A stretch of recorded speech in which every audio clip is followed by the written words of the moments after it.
Hello everyone and welcome back to another video. For today's video, we are going to be doing a first of a new series that I'm going to be doing, which is taking an in-depth look at a featured comic book. We're going to do a little bit of time machine and travel back in time and open up a classic, maybe something older, maybe something new. Okay, but we're going to focus on a comic book. We'll take an in-depth look what's inside, the art that's in it, and the story as well. All right. So if you want to know which comic book I have in store for you for the first one, come on back after this short video intro.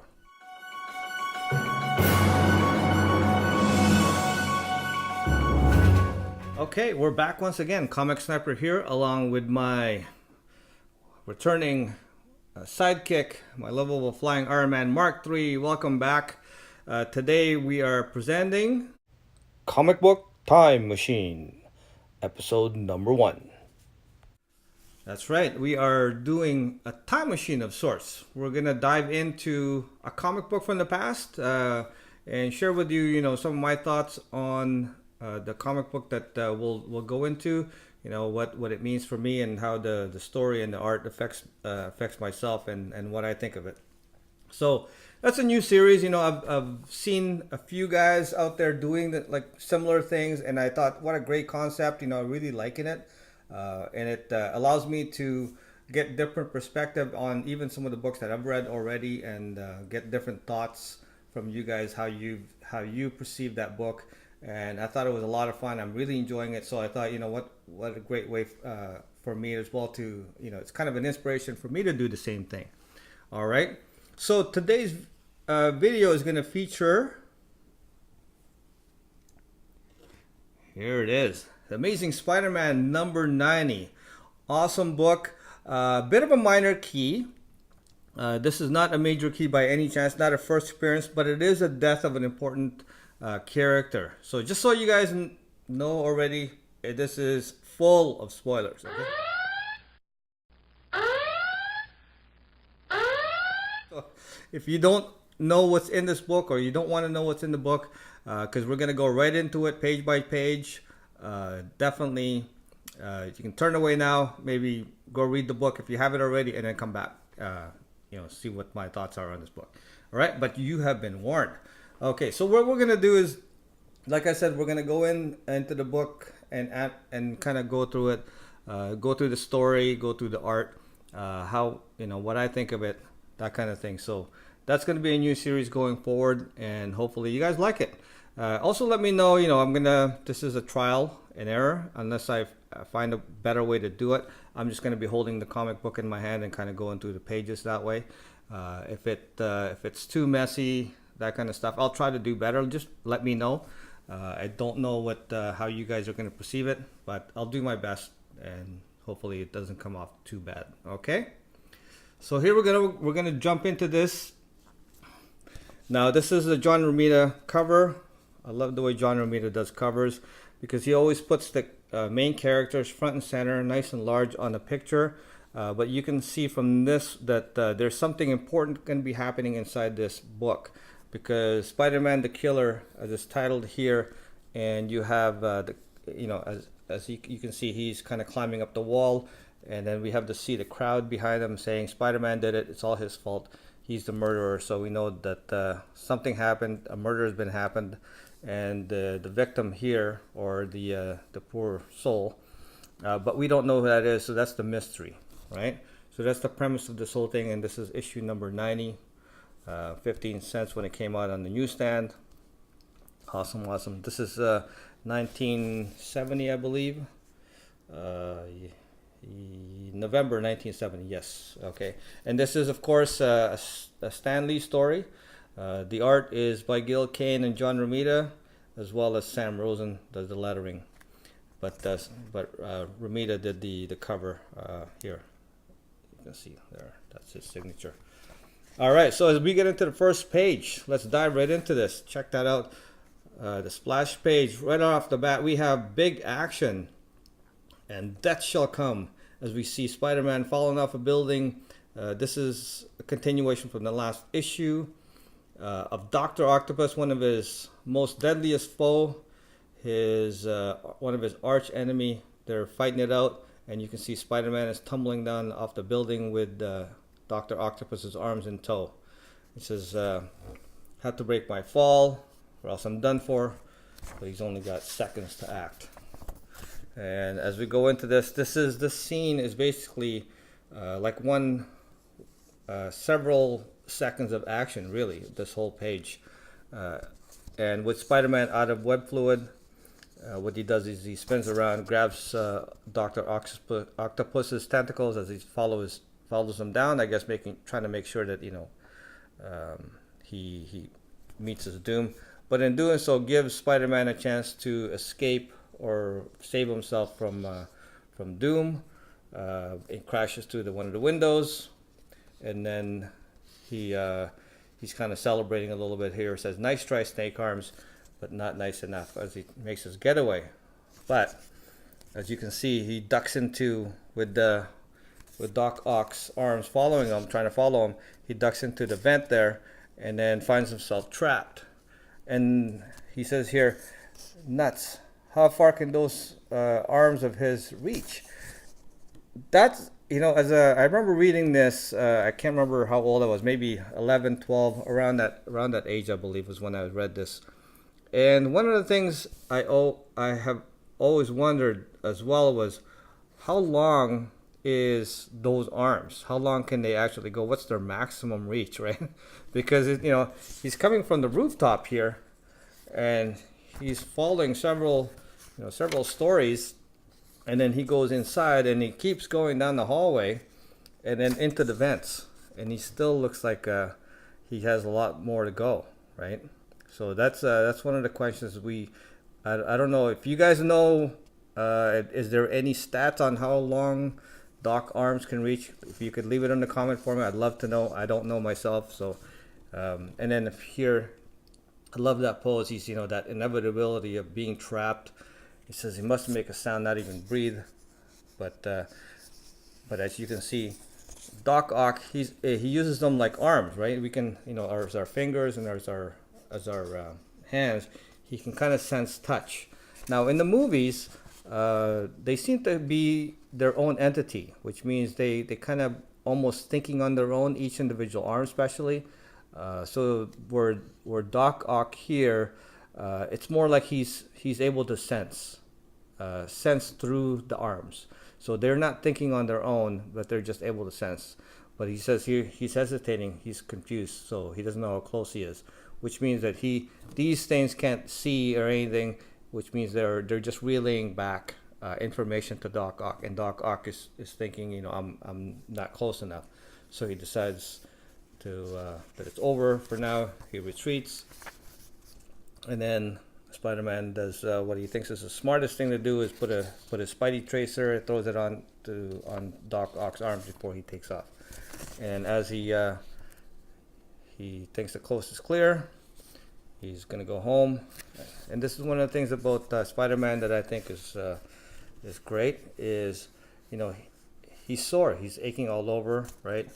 He's gotten the beating, and it affects him, as you can see there. And then he goes and finds his clothes that he stored away, changes to his civilian clothing, but he's not feeling good. And then here he says, somebody's coming behind me, but his spider sense isn't tingling, but because it's somebody friendly. Of course, it's Captain Stacy, as we find out there. Captain Stacy is pretty important in Spidey or Peter Parker's life. He's kind of a father figure, since he doesn't have Uncle Ben anymore, or his original father. He's looked up to Captain Stacy, of course, because he's dating his daughter. And then we find that Peter's not feeling well, and he uses the flu bug as a way to kind of cover that he wasn't. He's just feeling sick, not beaten up by Doc Ock. So he gets he kind of faints a little bit, and when he comes to, he's greeted with that Gwen Stacy. That is the way you draw a girl next door. That's how that's awesome. I remember seeing like her face as a kid, and it's like, yeah, that's the girl next door face, right? Wouldn't you like waking up to that, and having that come out and seeing that for your first thing you see. So, and these two are in love, so that's awesome. And of course, you got Arnold, and look how young he looks there. And so we got into some dialogue as far as the reason why he fainted, that kind of stuff. And then and as they're talking, Peter suspects that Captain Stacy knows more than he's letting on, but of course they're not going to they're not going to say to each other. And then of course Peter's feeling better, so he's as we see him. This is really good. I love the fact that Peter really can't stick with his feet, can't stick to the walls as his hands, so he's got to take off his shoes. Makes sense, right? Of course, the gloves and the boots that he uses as a Spider-Man costume is thin enough that he can stick to those, but it makes sense that it's better if he takes his shoes off. Right? It's more realistic. And he goes back, and he's this shows how smart Peter is. Of course, he's a genius, right? And he's working on a new formula to try to stop Doc Ock on their next meeting. That's what he's doing there, and you can see him. He's come up with a formula that might be able to do it, and he's injecting his new formula into his web shooters, and then he's got this is when he's still living with Harry, and then he goes off into the night to track down his arch enemy, Dr. Octopus. And I love this page. Look at that. Look at that page. Just full of action. Him swinging through the streets at night. And as a kid, I remember I used to love drawing Spider-Man. This is one of the things that really drew me into Spider-Man. Why he's my favorite character is especially Gil Kane. This is how I grew up reading Spider-Man and seeing Spider-Man. He is not overly muscular. Like he's not like a super muscular guy. But very fit, of course, but nothing too difficult. So as a kid, I was able to copy this, and I loved drawing those poses like that. So not too hard, so I could actually follow it and actually draw these things for myself. And the way he does it, right? He keeps them front and center with not a lot of clutter around. So very simplistic, but very cool and very good-looking poses. So these are the kind of things that I love drawing as a kid, and it brings back a lot of memories. And going back to the story, and of course his spider sense goes off, meaning he's close to the Spidey tracer that he put on Doc Ock. And as he's following it through, he finds that he gets it's a trap. And we see him here once again, just like the first page. Look at that, just like the first page. He's tumbling down the side of the building once again, because Doc Ock got the jump on him. He says, and Doc Ock's saying here, did you forget that I'm a scientist? And did you think when I found your primitive little gadget you placed upon my tentacles that I wouldn't fathom its purpose? So he knew what he was going to be going after him in the future, and he laid a trap for him. And as he's got him in his arms, he takes him up to the rooftop, and there they go after it. They go after each other, and they go at it with Spider-Man against Doc Ock and his 4 tentacles. Check that out. He's pinned and he's getting beat up, and he can't deploy his new web fluid because his arms are pinned. So he musters up all his strength. He says, I can't let him hold me this way. I can't. And then he busts out And he says, I did it, I'm free. There it is. And as he jumps around trying to avoid Doc Ock's attack, he starts shooting his web shooters at the tentacles, and he's trying to do it as fast as he can before Doc Ock finds out what he's doing, because Doc Ock doesn't know what he's doing. He says, where does he say that? He says, she's like, he's mocking him. He goes, here, you fool. Haven't I proven that your puny webbing cannot stop me? Right? I've only to exert the slightest effort to snap and to snap it. Right? So like threads. And then of course something's happening. His tentacles start acting weird, and they're not listening to his commands anymore, and they actually start fighting each other. And then Spidey just watches on, because that's the whole idea of Bright Eyes. And here he is. He's confused and scared now. You tricked me. It wasn't ordinary webbing. That's awesome.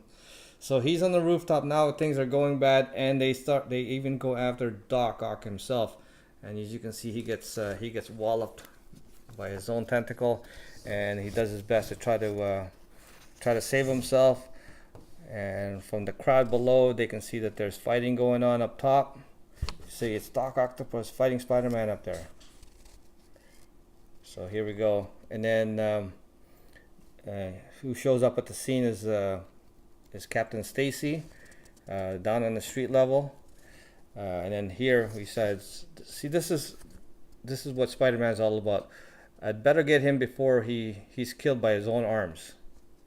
See, he's a real hero in the fact that, even though Doc Ock deserves to, Doc Ock's been trying to kill him, he will always do the right thing and try to stop him, and he doesn't want anybody to die. But of course, as he does so, he also gets KO'd by one of the arms, and Doc Ock's scared now. He says, I can't handle them, right? And then they end up toppling the chimney. You can see that, and it falls to the ground. And as it does so, of course, there's the one kid who's frozen, like a deer in the headlights, as the chimney is coming down right on top of him. And then Captain Stacy does the only thing he can do, save the boy by throwing himself at the boy to get him out of the way of the falling rocks. That's a hero. Check that out. And of course, he gets trapped under the rubble. He takes the full brunt of it while saving the boy. And then Spider-Man sees what happens. Check this out. And he goes after him. And he's got to be alive. Right, as he digs him out. Check it out. His heart is still beating, but ever so weak, so faint. And then we see him. This is basically the where we see the front page, or the cover. He's taking him to the doctor in the next building. That's why he's climbing the building, so to get there as fast as possible to try to save Captain Stacy. And but Captain Stacy knows that he's done for. And he says, I beg you, stop. Just put me down. He says, let me down, you must. I didn't notice this before, but I don't think he's wearing any socks. Anyways, so here we go. So Spider-Man puts him down, and of course they have, he's gonna die. And Peter, he called me Peter. Be good to her, son. He's talking about Gwen, right? He says, it's Gwen, after I'm gone, there's be no one to look after her, no one, Peter, except you. So he knew all along. He knew who he was, but yet he would not reveal it, and he kept it a secret, so to protect Peter and Spider-Man. So she loves you so very much. And then, as he passes away, he dies in Spider-Man's arms. All right. Look at that moment. Such a great moment. And of course, Peter, right? He's mourning.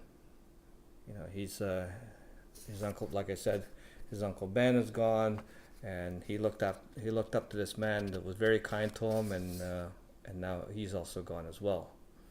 And I remember there was I don't know if you guys remember watching an episode of Comic Book Men where Stan Lee had a guest appearance in the Comic Book Men, and that's the end, by the way. So that's the end. And somebody asked him, what was one of the best moments in comic book of all the things he's written. I think one of the most memorable things that he's ever one of the most memorable things he's written, and he referenced that moment where Captain Stacy dies, but before he does so, he reveals that he knew who Spider-Man was all along, and it was Peter Parker, but he never revealed that until his dying day, until his death. Right, so that was pretty cool. But anyways, guys, that is my review. That's all, folks. My close look into Amazing Spider-Man number 90, story by Stan Lee and Gil Kane and John Romita, art, and this is, of course, the Death of Gwen Stacy issue. Guys, thank you very much for joining me into looking into this and kind of going over a bit of a time jump into the past and kind of bringing back some memories. So really fond memories of this book and this issue. Really love this issue. And tell me what you think. Let me know maybe other books that has hit you guys in the same way and brings back that kind of memory. Let me know in the comments. And for those of you who haven't done so, make sure you, if you like the series, let me know as well, and I'll be pulling up more comic books so that we can look inside them. And also, if you haven't done so, and if you do like this, make sure you hit that like button. And if you haven't done so as well, hit that subscribe button. That'll keep let me know that you guys like this kind of thing, and I can do more in the future. All right. So once again, Comic Sniper here, along with Mark III, my lovable sidekick, Flying Iron Man, doing another doing the first in-depth look at Amazing Spider-Man number 90. So until the next video, we'll talk to you guys soon. Bye bye.